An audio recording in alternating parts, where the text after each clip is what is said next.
Voilà. Quand tu parles qui est inspiré, lorsque quelque chose inspire quelqu'un, c'est la personne qui va vers la chose en question pour proposer. Mais d'après ma information, maison color baye bango balman ba bi ke fallait dans le studio ba yende faire fallait ko proposer l'information banane ba pesi binongo ba warrior mid to yebi nde bato ba tambolaka. Ils ont vite remarqué que les padres a sali loko ya malamu. Certes que ça mis dans studio color mais et kendenge mo na studio color parce que studio color ba raison so ba ko illustrer ba image hein et ba take off ba ça ba script à bongo. Attends, on a fait sa définition, il y a Babilo qui a dit. Si je comprends bien, Warrior, c'est trompé. C'est trompé. Bon, pour dire que non, Warrior, ça les clips dans le studio Color. Certes, c'est une évolution. La musique congolaise est continue dans le studio Color. Mais, pour que na Color, il a fallu faire renda ça. Ça les locaux, du genre, il y a Color. Pour que ça va qu'il nous le baguette. Biso va le bosso de CNI. Par définition, Color est une plateforme d'interprétation musicale basée à Berlin. Berlin, c'est la capitale de la République fédérale allemande, qui vise à faire découvrir des artistes originaux sous la forme des clips vidéo à l'esthétique minimaliste.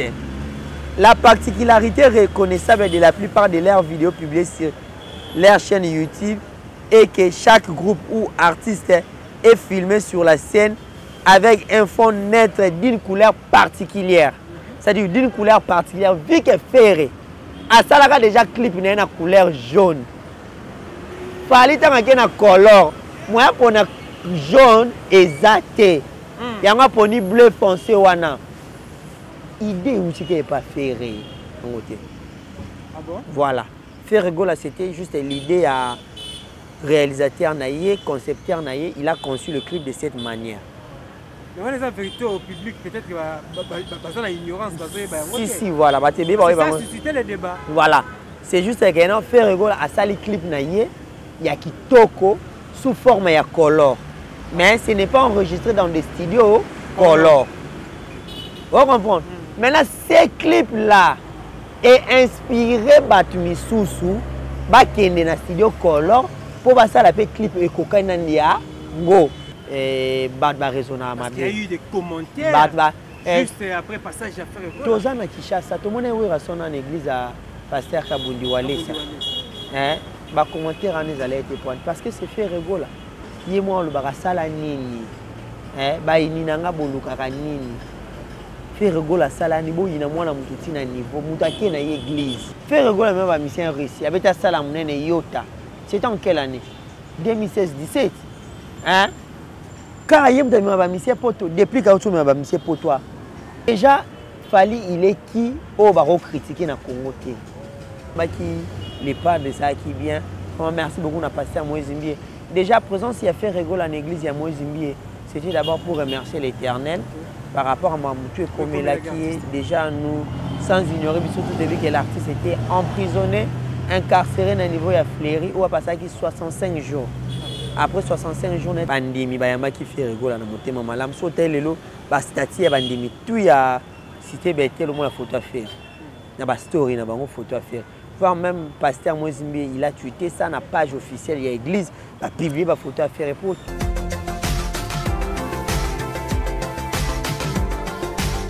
Merci fidèle internaute, chers abonnés de l'Urgence One Télévision. Donc, vous nous suivez sur votre émission, Monsieur Sapis Show Nazaga. Toujours déterminé et puis la source pour l'actualité et puis l'actualité aussi là sur la toile. On a tout débattre et puis plutôt analyser. On a invité nos arènes sur le plateau. Donc sur le plateau, je reçois plusieurs personnes, plusieurs tendances pour que ça là ensemble analyse. Donc merci vraiment l'Éternel, Dieu va permettre encore tous en bonne santé. Et surtout l'équipe technique sera toujours accompagnée par Junior Kapaya Melki, toi, tous Rabi, tous Kapaya, tout ça vraiment na belé na niveau technique, c'est vraiment une équipe costaud. Ça n'a jamais Ephraim Kayembe parce que l'émergence c'est vraiment une famille. Donc Zalaka toujours ensemble et on appelle ça encore mbote na bandeko tout bas sur Rabisto, bandeko tout bas tika Rabisto de près tout comme de loin. Là je vois la présence de Jacques Maï tout ferme de la paix, Moutoumoko bien, papa social. Et puis je vois aussi mon vieux Bill Mobuka depuis les États-Unis. Donc papa n'a paru, c'est puis Liliana. Donc on a fait ami chéri Nangaï vraiment depuis les États-Unis. Je vous aime tant. Donc plein de bonnes choses à vous ainsi qu'à toute la famille Mobuka. Et on appelle encore Mbote, Makasina, Carlos et José, et Sandro Antumba Mbabou. Donc bango penende ba base na mon vieux Carla Itonga na maître Fabrice Leboko ba Polo Émergence de bango. Sur ce plateau, je suis avec Tarek Ngangu. Vous remarquez que ces derniers temps vraiment à Mankaki tout comme Ngapé na Makaki donc entretien nganaye masolo ya nganaye surtout ba rencontre nganaye ba analyse pe nganaye les akamalamu parce que tu partages vraiment connaissance autour de ba sujet que tu partages ensemble et surtout en complicité dans ba commentaires et puis dans ba reproche na bino ça rappelle biso bien et nourrissait encore savoir faire et puis na connaissance na biso. Je suis avec Tarek Ngangu sur ce plateau et tu sur la peut débattre makambo ebele même si quand on a pèse la bino na masolo ya Bwana Mushinda agence maritime donc masolo ya transfert Ngwanzu Angola Ngwanzu Angola Kinshasa Ngwanzu donc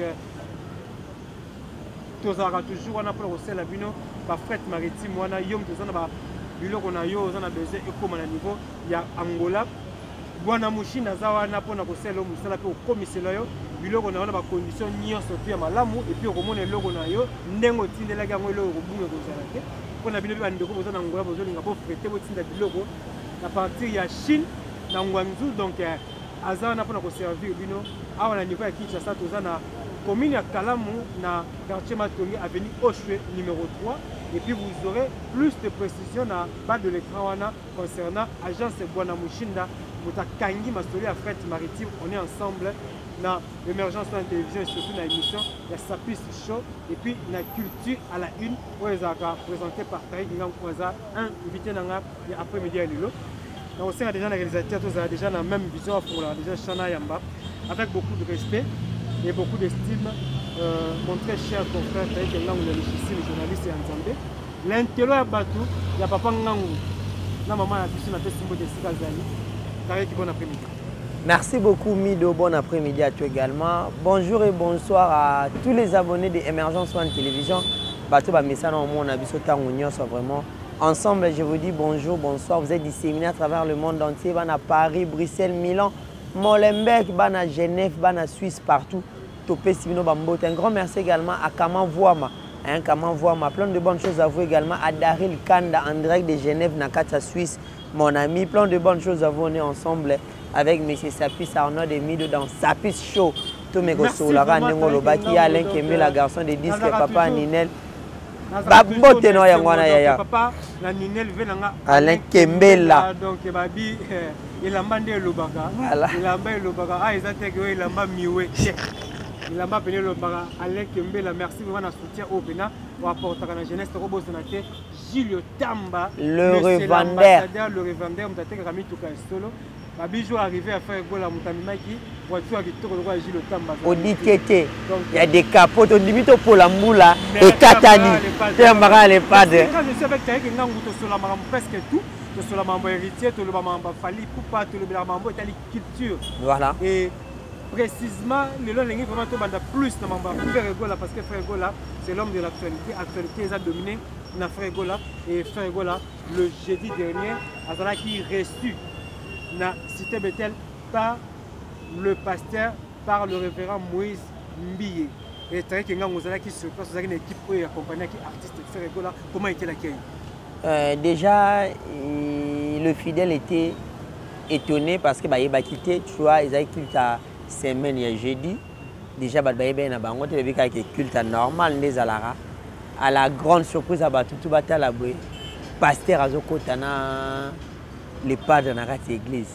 Beaucoup de gens ont été étonnés. Waouh, vraiment, accueil tellement bien.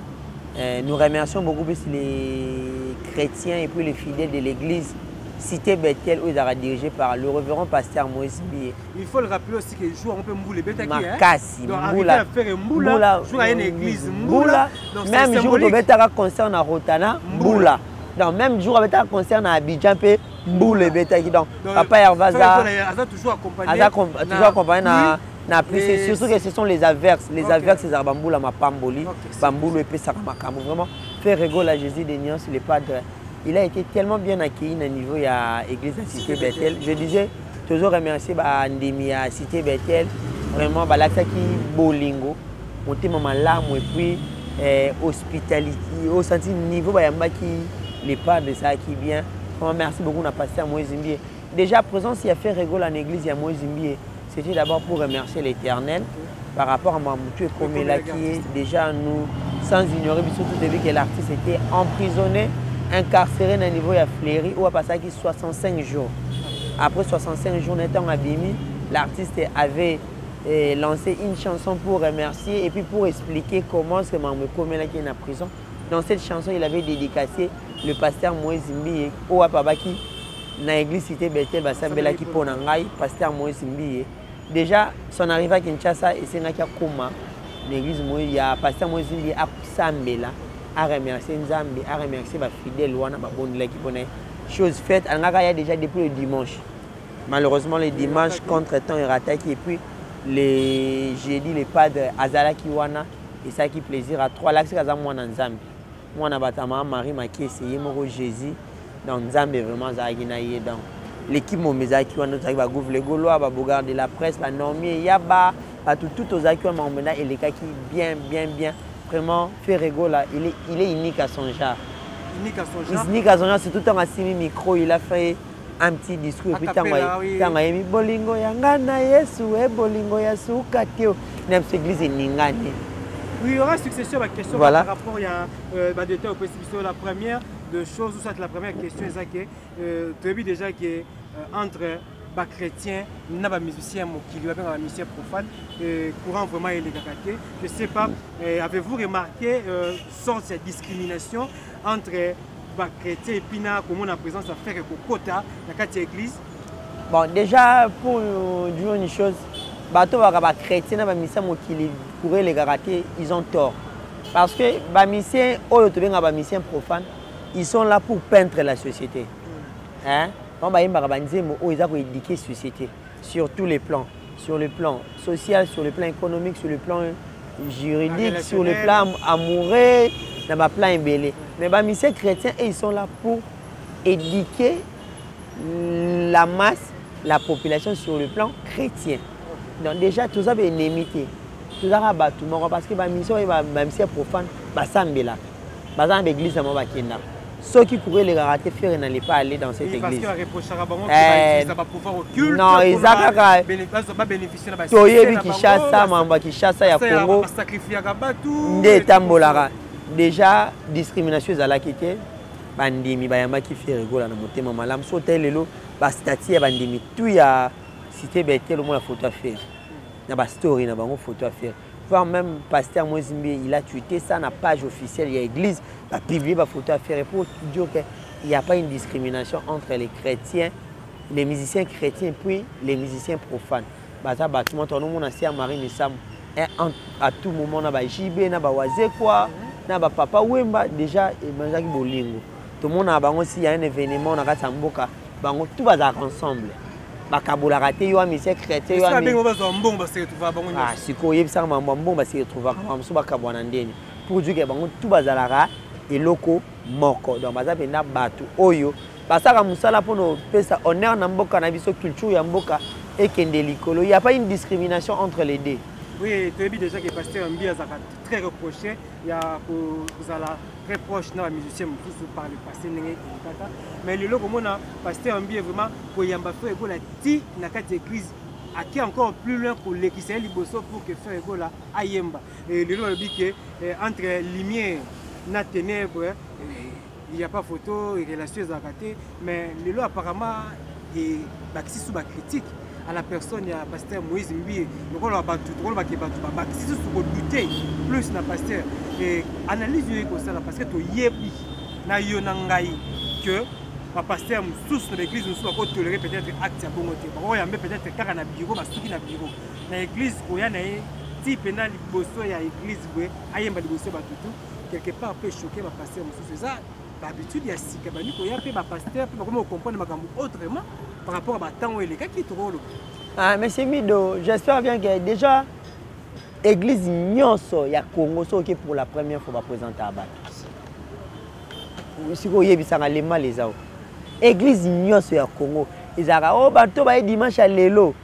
Tu as mis bino na comment on est sur ma sia beauté les mi boleki liboso va présenter nous baki dimanche à l'élo. Au participer quand na 15 l'élo va présenter à Bato. C'était le cas avec Ferregola. C'était pour la première fois Azala présent dans Kiltia. C'était Bethel. Va présenter comme Ondimi, comme Bandimignons. La preuve année va payer livre na bango l'assurance du Sali na Bible comme cadeau. L'assurance du Sali ça pour na Bato Cité Bethel. Donc Ferregola comme Ondimi, il y a Cité Bethel. Donc chaque dimanche, chaque jeudi, chaque mercredi, si les padres a le temps, avant de l'église. Déjà, pour ne pas douter dans le pasteur Moïse Mbi, par rapport à la lumière, la ténèbres, je pense que tant sur raisonnable. Il y a eu des commentaires juste après passage à faire. Tous les Kishasa, tout le monde est resté dans l'église à pasteur Kabundi Walesa. Les commentaires en allaient être points parce que c'est fait rigoler. Il y a moi le barasala nini. Baini nanga bolukaka nini Ferregola sala ni boyina mwana mutu tina niveau mutu ake na église ake ko sambela na mutu ake pa chef coutumier bozo mona ngo bien mais mutu ake église bozo mona ngo mabe congolais. En parlant de congolais chef coutumier aye pa Nzambe, quelle analyse et puis quelle lecture faites-vous par rapport il y a venu il y a Ferregola l'église Cité Bethel aye liboso il y a Bakristo aye liboso ya Nzambe pendant que Fally Ipupa aza intronisé na coutume na ye ou soit na coutume ana Congo plus pour ana Mongo oui ana Mongo excusez-moi pour l'erreur donc pour na introniser apporter culture et puis pouvoir ana Mongo. Quelle analyse tu fais par rapport il y a deux rencontres entre Ferregola na serviteur de Dieu et puis Fally Ipupa na ba enceinte naye au bazan na pouvoir ancestral autobenga ba chef coutumier mabolongo nyonso engumba mapona lokumu ya Yesu tous genoux fléchiront devant l'Éternel mutu nyonso moki devant Nzambe to sarani to fukamaka donc déjà pour Dieu que Ferregola la kisi quand na yazalaka quand il y a lumière quand il y a bana Nzambe koto pe ulaki kana bino bozalaka donc rien à dire la comparaison elle est là l'explication elle est là. Donc il y a une différence, c'est ça que moi dans la lumière et puis moi dans voilà, c'est ça. Mais déjà, surtout, tu es bien réalité avec chef coutumier. Bataki, si banganga. Ce sont des pouvoirs naturels, où ils ont conserver, ou soit pour bénir Banayamboka, ou soit pour protéger Bango contre le pouvoir maléfique. Mais le pouvoir n'y est pas là-bas. Il va pouvoir rester ça. C'est namo kilimta bati la bati yaka Nzambe. Oui, Nzambe kaka. Mido. Nzambe ndiye aza mukolo mukili. So Nzambe adokufa lelo ata pouvoir na ebi batelo ba batelo. Oui, au-dessus donc pour te comprendre Nzambe kaka. Biso to na ngambo Nzambe ngambo limia ba bakena ngambo molili ya ba chef coutumier. On a dit qu'on vient pas dans la démocratie, ça choix na bango. Nzambe, il est le maître des temps et des circonstances. Il contrôle tout. Les créateurs des cieux et de l'univers. Au coutumier, au pouvoir ancestral de créer un Nzambe. Merci beaucoup. Donc restez toujours branchés sur Émergence en télévision. Donc M. Bill Mobuka Nayebi Kebouza, na maman Nabiso ainsi que toute la famille Mobuka. Jacques Maïtou également. Jacques Maïtou, ferme de la paix, vieux Moro vraiment, parce que la bien tiré à petit Naïté. Donc on est toujours ensemble. Oui, tu as une langue faire école là. Depuis à ça les retours on a vite remarqué que l'actualité est zongi internet et zongi et surtout concurrence et zongi makasi. Bagolo na ba wario babi ki ba ki parabilote bino mbolanda bango. Alors je voudrais comprendre différence il y a imitation entre bino bagola et bino ba wario. Est-ce que ça ba wario comme ça ma campo bino bolanda to su ba wario ba sali makamna ba bino boya kaka pour komate. Mais déjà mido tant balui bagola balanda bango. Bon ba yeba ninge bagola balanda bango. C'est que balandila mambo bagola. Parce que ndeti na par exemple oui ngana sali loko na ngalelo. Yo sali yango. Pona yeba go sali yango fona sani. Fona tela na landela yo. So bon ba yeba ninge bagola balandila bango. C'est bon balandila ndi bagola balanda mambo bagola. Pour dire que y a ne lo monter bon ba sala o non na mokili sala mati. Tout ce que ils ont fait, c'est du déjà fait. C'est du déjà vu. Déjà entendu. Mais habiter l'oroni bon ba sala o bagola balandila bango. Et l'oroni ni bango basala o bagolwa bakola la te fuka basala balanda bango ene lo mota et ça bien parce que permettre nga siko na kota vraiment na question pe na sujet na ngai susu ya mibale oyo ezali que faire gola na liberté to mona qui est asalaki clip na color show et puis fallait pour aller au salongo na parterre moi comparaison na ebimi que basali eloko esika moko bagolwa par rapport à la réaction, je ne sais pas ce qui fait la concurrence entre Fer et Fali. Je ne sais pas ce qui fait en tant que musicien congolais à Salayango. Et je ne sais pas ce qui fait l'air la production, la clip, faire bandi. Parce qu'il faut être clair. Voilà. Parce que Moutako Bandango,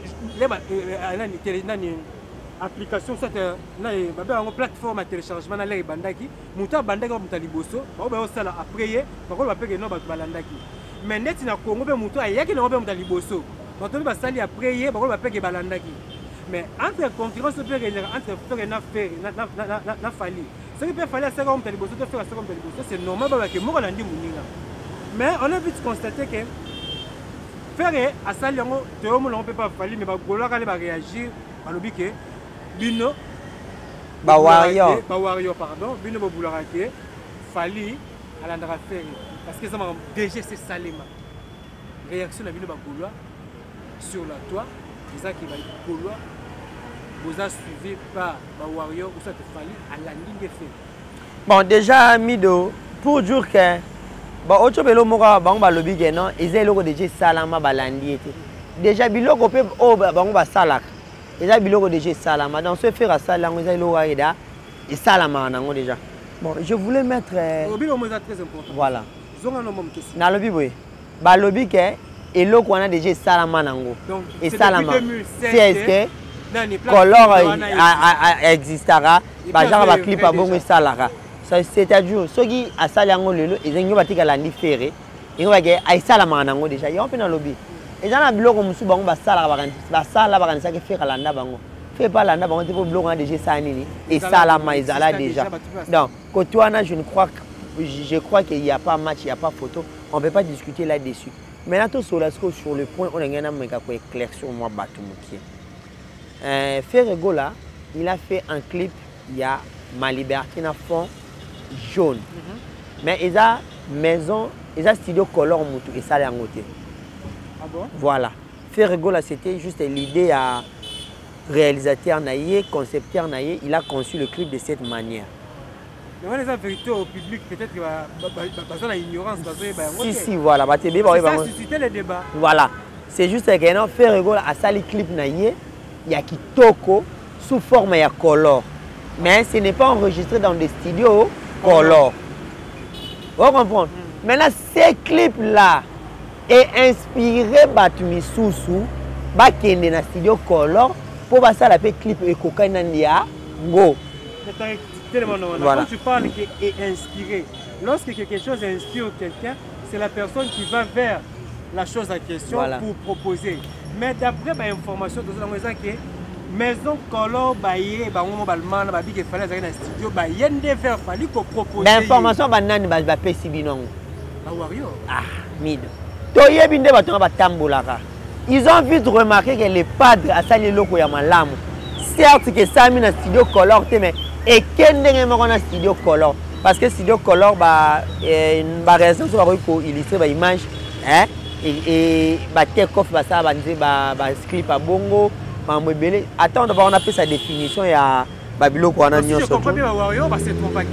C'est trompé na bango. Bon, pour dire que non, Wario, basali clip na bango na studio color certes c'est une évolution musique congolaise et continue na studio color mais pour ba na color wana il a fallu ba mona faire nda sani asa le loko moko du genre ya color pour bango ba weli ça va kindolo ba ge biso ba taliboso to seni to kota ki na color pour ba zalara biso ba taliboso par définition color est une plateforme d'interprétation musicale basée à Berlin.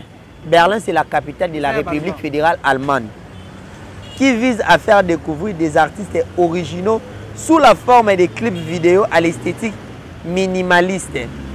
La particularité reconnaissable de la plupart de leurs vidéos publiées sur leur chaîne YouTube est que chaque groupe ou artiste est filmé sur la scène avec un fond net d'une couleur particulière. C'est-à-dire d'une couleur particulière, vu que Ferré a salaka déjà clip na une couleur jaune. Fali tanga na couleur, moi pour na jaune exacté. Yanga poni bleu foncé wana. Idée où c'est n'est pas Ferré. Ils ont copié l'artiste. Donc vous doutez que maison color va qui vert. Color est vert bangote, ça louvunu. Le kuta color tu es venu va fonctionner ka. Ba ke vert color pour bimage. Biso ba tali boso to continue color. Parce qu'ils nous ont expliqué que non color là est vert bango. Ba la qui sa biso preuve à contrat. Bob mi sa playlist ba chanson ezali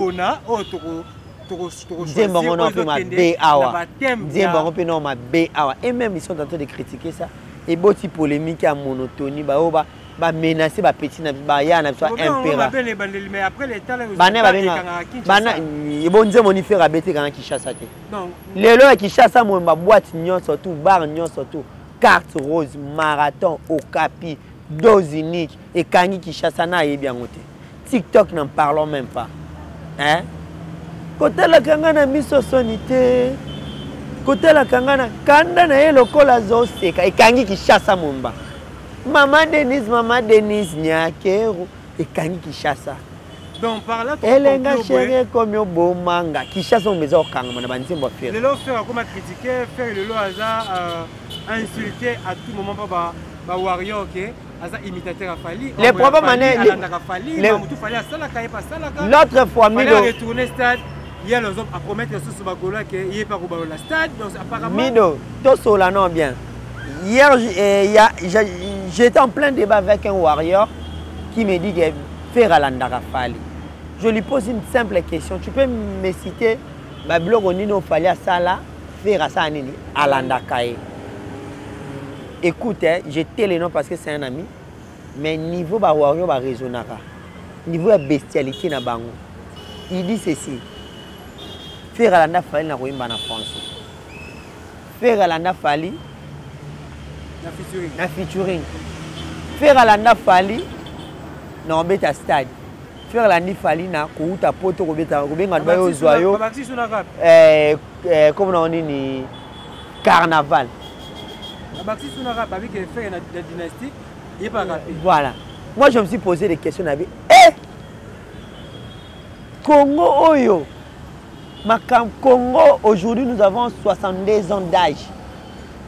Depuis l'indépendance. Si l'autre a 62 ans d'âge, si Koyo, depuis Congo, Banda, Moutaliboso avec le stade de Martine à Congo, c'est Falipo. Moutaliboso, ça les featuring à Congo, c'est Falipo. Bon, c'est parce que Bosso yembi ziami de toki Moutal Bosso yembi na français c'est Falipo. Moutal Bosso aussi pour toi ça va c'est le carnaval c'est Falipo. Ou alors nous des intellectuels au bon maïle na biswa. Quand papa Taboulay chantait en français ce soir sur la rivière petite fallait Botamaki. Quand papa m'a fait featuring na Peter Gabriel fallait Zalaki. Quand Werason a fait featuring na Passy Werash Passy Benji fallait Zalaki. Tant que c'est featuring Croix-Rouge na Makoma, fallait Zalaki. Tant on voit son JB puis on a outil poto, on a carnaval de l'aéroport Angeli. Si biska va fanda fallait Zalaki. On voit son JB puis on a sali poto de Roissy Charles de Gaulle, ti Château Rouge, des Aventines, ti Matonge, fallait Zalaki. Tala et Sika, bah tu vas limiter réflexion à Bango. Il faut vite comprendre que réflexion on aura plus autour. Il y a rivalité. Non! Réflexion à la musique est limitée entre ces deux artistes. C'est maintenant le problème. La musique est vaste, est complexe. La musique est mounene. Comment on peut limiter la musique entre deux musiciens? Hein? Ton mirage supersonique a resali remix il y a Nzemba Papa Taboulay. Ce soir sur la rivière, on a fait un album na Liboso.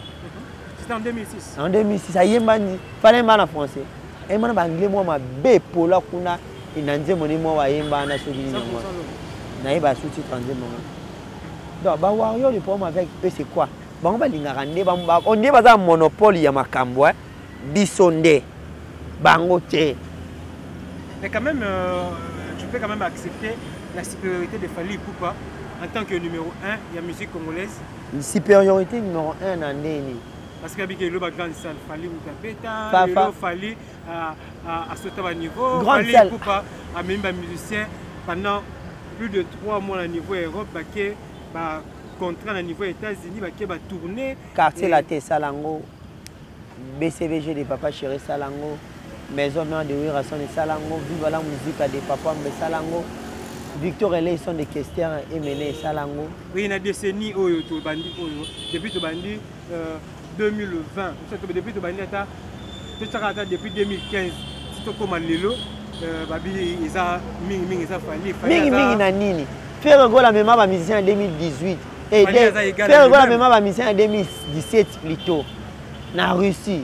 Faire la même mission en Russie. Avec ta salam et Yota. C'est en quelle année? 2016-17. Hein?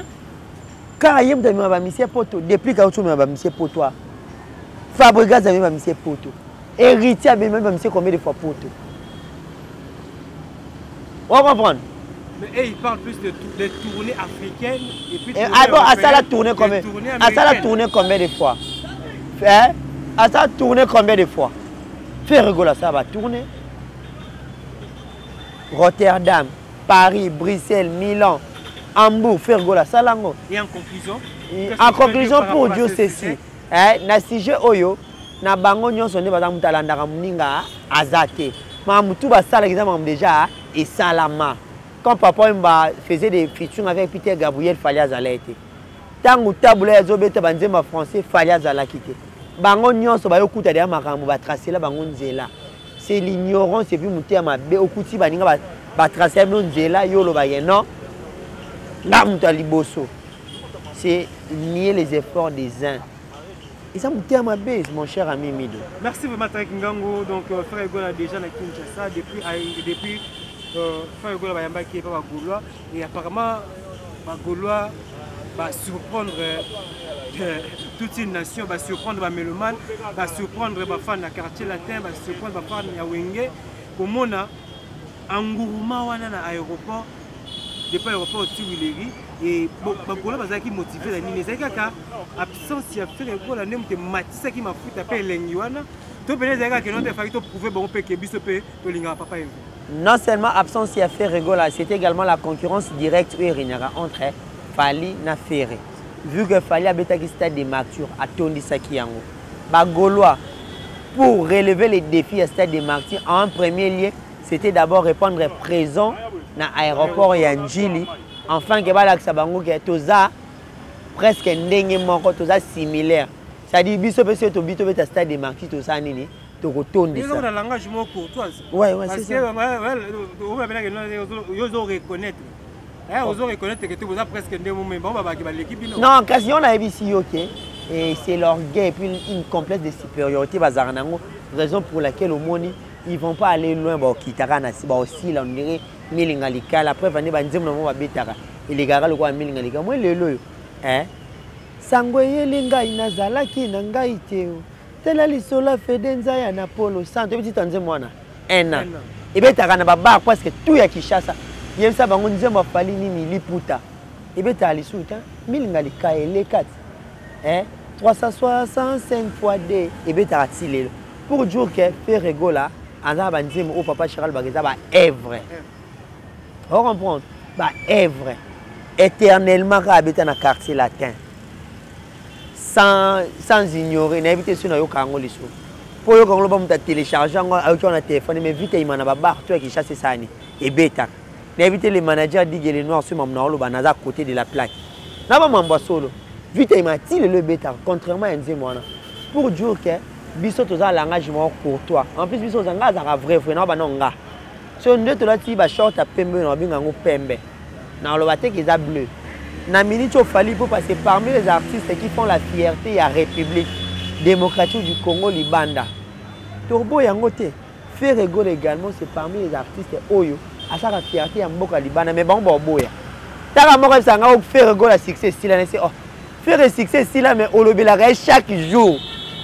Tous dans un groupe moi WhatsApp chaque jour il attend à combat faire so mutu succès si là olobela comme chaque jour ndeni au moment où tant à combat la coste était autant à combo cabo c'était autant à combo mandaté autant à combo il y a ferré donc boza ba ignorant ça dit que non bosser la ngomba analyse hein aujourd'hui na mbutali kaso ken aido ekirana tout ya ba malmen ya ba men wana nde litia kana benga bango parce que la ra combo ferré analyse faire beaucoup la rabango passer de faire gola parce qu'il est parmi non deux musiciens mais bango ba ka faire gola sila muta sila bosser la ke ba analyse hein mido non pour dire que faire gola c'est un artiste oh ala humble il n'est pas un orgueil lelo to mona muto gola kelisha rosto na ya afinga jibe mpiana niveau afinga papa chéri yo mona bironi afira ya finga wera ya finga jibe bon to mona fiston zapate royal ba to diminuer kofi wana mona bironi afira ya ba to diminuer mutu tel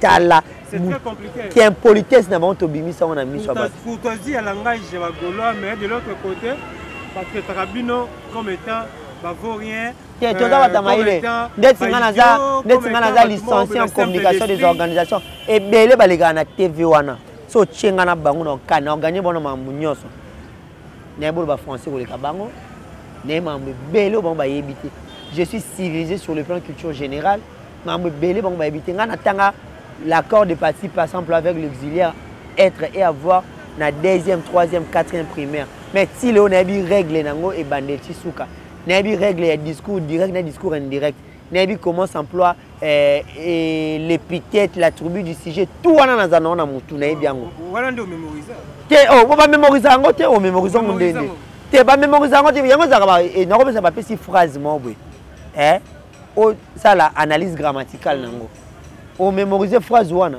phrase ba koma yo on mémoriser ba règle ba mémoriser raté za selon compréhension voilà mais belé ba règle qui vont te permettre yango raison pour laquelle on a ça ba règle ane et permettre mutolo ba français kitoko akoma français kitoko et belé kuna ba net ken piana bo ba français te total ano ba interview français sala abenga journaliste service capitale ya Russie za Moscou ya boyango alors parce que naïba dit sur le bas les souvenirs. Donc pour dire que non, biso ba gaulois, nous avons des têtes bien faites. Donc comme je peux dire, nous pas nous sur toutes sortes, oui, parce que bah tout OK université t. Mais c'est déplorable comme on a ba on va critiquer biso ba gaulois, bah il est trop mobile bon il est très. Toujours ba fan, donc ndebe ba yo ko ba za kuna ba voilà, il y a ba zoba pe baza. N'est-ce pas bena zoba la banga liboso oyeba na za ken piano. On va tout bailler que zoba penda ken piano mais c'est pas propre ça confrère là non ça confrère na ngate c'est un mido c'est un mouton noir c'est pas mon confrère mouton noir tu sais mouton noir c'est qui bateau va infiltrer presse asa mouton noir asa confrère na ngate confrère na ngate c'est Valdi Tambwe mon ami tout 6 années il a effacé yende confrère ken piano c'est un mouton noir ils ont usurpé le pouvoir ya bateau presse. Bah on y a fait bon on a comme on a dit sur la journaliste. C'est pas maël. T'es maël était Buzoba. Buzoba. Vous allez me voir la Buzoba. Kasi et moi la mambasa raté. Bah soutenir qui na Buzoba. Buzoba plus Buzoba plus si Buzoba. Faire école là donc semaine passée j'allais même te poser la question l'autre aux le 19 faire école à Fakabeta le on a parlé du peuple. Mais suite il y a je sais pas s'il faut l'appeler suite à organisation. Et monter à ma belle oisée quoi. Et bon comme ici à un niveau que pour critiquer, pour utiliser terme critique, pour ne pas utiliser terme injurié ou cette insulté quoi pour épée sa propreté. Pour critiquer oisé comme bengier, thème mabé, jaloux. Moi alors pas phrase moi richesse à congolais à monter à ma bête. Tu comprends on peut pas na yemoko. Pourquoi même tu comprends on pas na yemoko? Mido, je résume en un petit mot. Confrère na biso Joey Bangato, Joey Star. À l'équipe pas Franck Stemay à lobby. DG pour la benga ebisié Joey meko lobi la biso ba bunza so na concert à parler du peuple Joa lobi ba benga pa ya administration ya parler du peuple muto administration ya parler du peuple abi Joey je vais dénoncer quelque chose qui se passe ici na Assemblée nationale ba limba étouffé comme ça ya faire gola ebeta mati Joel alobango maintenant quand on appelle Oazé quoi, si vous allez matin à Verkis Bolelango le 19. Oazé quoi président comité d'organisation, il y a que le 19 on a fait rigola, on a concert à panneau et mati banderole, mati publicité, ça na internet partout. On a engagé l'argent, nous avons dépensé l'argent pour ça. Mais yo yé au boyi. Mais on dit la télévision en plus on équipe na Barbara Kanam na TV. Pour va rouler la matanga les 19. Mais c'est la concert décision prise par le gouvernement congolais. Mais les balé le matanga yé moka yé sous à lobby que non. Nous ne sommes pas encore prêts, les moyens ne sont pas encore réunis. Matanga est sur les 19 mais au moment déjà l'Assemblée nationale a mis lettre et annulation et un concert. Tala niveau bozo combattre moi na moto. Tala niveau et les limites mais les fait tenir à Kinshasa ba golo tu vas parler du peuple to CP là. Tala niveau bozo banga moi na. C'est une façon de comprendre de combattre l'artiste. Oui, l'artiste est combattu lui-même il a dit ça. D'après ma rumeur après de Zoyo Canada parce que quelque part ma rumeur a plus d'informations. La rumeur est une information. Faire go la bureau faire go l'administration faire go là c'est comme ici bah officialiser qui n'a noté. Si on n'avait pas officialisé, ceux qui ont officialisé qui me concerne au niveau du palais du peuple, le palais du peuple n'allait pas nous notifier pour dire que le concert est annulé. Vous comprenez, Mido? Si le palais du peuple a notifié le bureau pour savoir que le concert est annulé, c'est que Mamouna Suzaki déjà fini. Donc ce n'est pas un refus, mais une annulation. Une annulation. Et puis, le bureau, il y a artiste Ebi, le concert est reporté à une date ultérieure.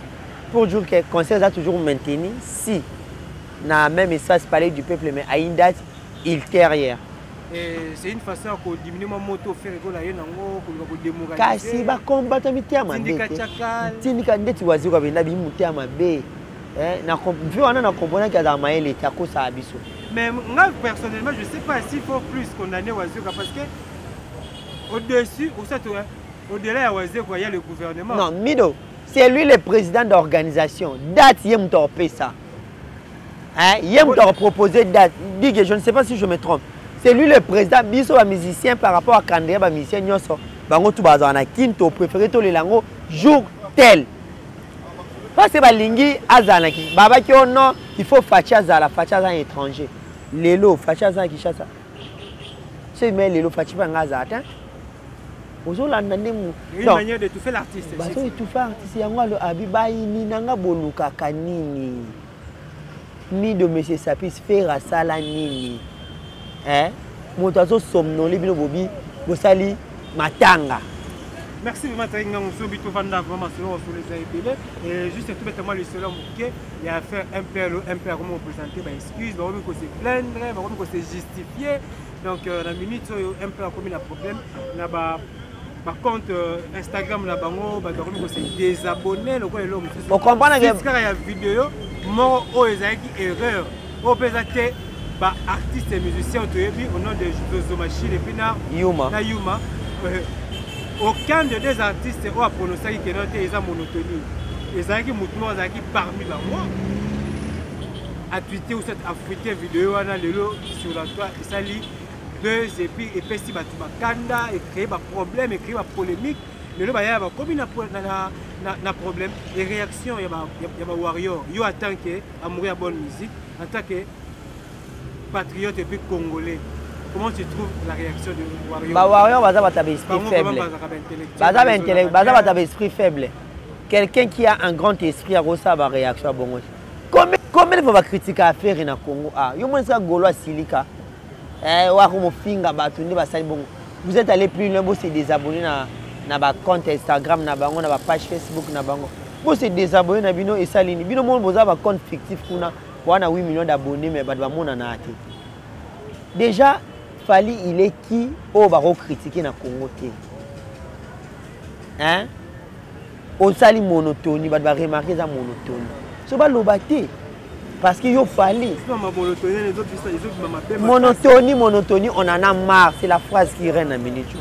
On en a marre de la monotonie. Et alors, c'est la monotonie. Zozo bagi toza bana matete to ma ndenge na biso to banga mutu te to respecter mutu nyonso. Yo peut respecter biso point barre. Merci Taïnga, on est presque arrivé à la fin de notre émission. Merci vraiment na bandeko tout le la biso partout à travers le monde donc restez toujours branchés. Et non s'abonner et je rappelle encore que toza vraiment ensemble na agence maritime Pour moi, il y a vraiment Mushinda. donc, nous avons vraiment monsieur Sapis Show avec Bwana Mushinda, avec Bwana Mushinda, nous avons vraiment la bango. Pour la fête, on a vu surtout Angola, Ngwanzu, Chine, Kinshasa, RDC.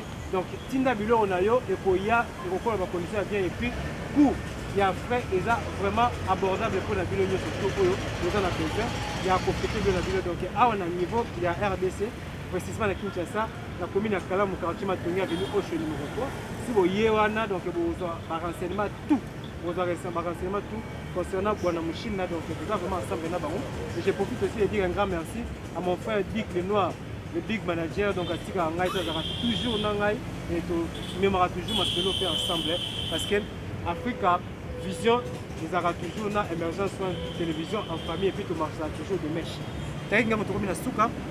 Demain déjà c'est la célébration ou soit la cérémonie d'ouverture, il y a Coupe du Monde, c'est juste une parenthèse. L'ambassadeur culturel congolais Maître Gims a représenté Bissokuna. Comme c'était les gars qui n'ont qu'à tous ceux qui éliminés, tous participer à la Cannes, il fallait pour représenter Bisso. Et l'Europe la Coupe du Monde, tous ceux qui ont éliminé. Musicien congolais, Maître Gims Gandhi Djuna, a représenté la cérémonie d'ouverture, un sentiment plus impressionnant. Ouais, c'est un grand plaisir d'être représenté, même si on n'est pas représenté sur le plan footballistique, mais sur le plan musical, culturel. On est là, c'est le véritable ambassadeur culturel Yamboka, comme l'avait nommé le président Félix. Donc, vraiment, il fait la fierté à Mboka. Beaucoup plus de fierté à Bissobana Yolo na Mombele. Parce que Maître Gims, il est entre Mombele et Yolo. Ni mon engapi moi na Mombele et Yolo. Donc, fierté à Makassi, vraiment. On est très fiers de lui. D'ailleurs, tout ça, la reportage, voir même chez sa famille, na Kalou. Na Kalou, na Kalou. Donc, maman Angèle, sa beauté, voilà. Voilà. Star Mnene. Juna Janana. Voilà. Merci vraiment à l'artiste Yolo, c'est la fierté. Il y a Congo, Yolo na Mombele na Coupe du Monde. Du monde. So bien. Mais on a moni moi Passi puis Tony pe Mawa. C'est comme si bande comme ça bazo lobela penza yango pendate. Oh makambo ça déjà lobby. Il faut vraiment to lobela yango parce que notre culture est représentée dans Qatar. Blaguité. Puis Azap parmi les 3 artistes et musiciens qui représentent l'Afrique à niveau, il y a il y a mondial. Voilà. Voilà. Voilà. Vraiment, merci beaucoup à lui. Félicitations, courage à continuer toujours. Bon, je peux directement saluer. Ok, vraiment. Bambote na batutu baliniso ya Alain Kembe, la garçon de disque papa na Ninel. Bambote na yo batunion sur l'architecte Gériton si abino nyonso. Bambote na restez branchés sur Émergence ou en télévision. Carlos et José Sandra Ntumba, Carlin Itonga, Maître Fabrice Loboko, ceinture noire. Voilà, Dadi a pour la grande puissance, il y a Rémi Ndombas. Voilà, Mamoisa bien, Kitoko. Merci beaucoup. Ok, comment on a un programme Jet Set des années 2000? Ouais, Jet. Parce que le programme il y a l'élo. Voilà. Et puis semaine, suite à programme. Mais de toutes les façons, page officielle artiste, ils ont communiqué voilà, parce que l'orchestre, ils ont travaillé en coulisses. Voilà, va communiquer sur Roya, normalement sur les avis. Tourner au Canada le 14 février, le 14 janvier, l'orchestre est au Canada. Déjà, ça a été déjà dévoilé. Est-ce confirmé sortie Dynastie volume 2 pour février? Oui, février, l'artiste avait confirmé ça lors de la conférence de presse le 14 février qu'il souhaite. Et Bima, on espère avec la maison de production. Bon, le 14 février. Oui, très prochainement, on concernant point de presse parce que la critique qui est béné. Voilà, on en parlera. La critique va comparer point de presse, il y a fait encore là, comparativement, il a fallu pour en termes d'organisation sur le plan professionnel. La critique est celle même béné. Et je crois que lundi, tout ça, la moi, résumé à la semaine et permettre de se faire l'obligation. Voilà, merci beaucoup. Merci vraiment pour votre temps et surtout le temps de merci Nabandeko Tubalandi Bisso. Donc je rappelle que notre salle à l'émission est Yolo, analyse de la famille à Maître Gims, la résidence familiale à niveau à Yolo, donc tout est Nabandeko Bazaki entre une grande partie à niveau à France et Yemoko Maître Gims à niveau à Qatar déjà, lobby à partir de 16h. Donc restez branchés sur ma chaîne Union surtout pour diffuser Coupe du Monde. Donc vous verrez notre ambassadeur culturel, Maître Gims Gandhi Juna, la cérémonie d'ouverture de la Coupe du Monde. Mais ngande bozo mona ngana esengo makasi, esengo parce que dans le Congo ils ont représenté. Le deuxième esengo parce que commune ya Kala vous a représenté et surtout troisième esengo dans nga que Yolo venez à représenter. Donc bana Yolo to za ni bana Yolo to soutenir Yolo analyste to za toujours bon moko et ça là vraiment bien na pesi mbote na Fabrice Tchembela judo club CD na pesi mbote na président Barli na pesi mbote na les amis de Barli na pesi mbote na pesi encore mbote na debout Yolo et puis na pesi mbote na bandeko surtout Jacques Maï tout ferme de la paix mais c'est Bill Mukuka na pesi mbote et na ko bossa na te comment Voima maître Fabrice Mukoko Carlos et José en mbote na bino Francine Dobé Sandra Toubé surtout que Candy Chama on se retrouve très prochainement. À suivre.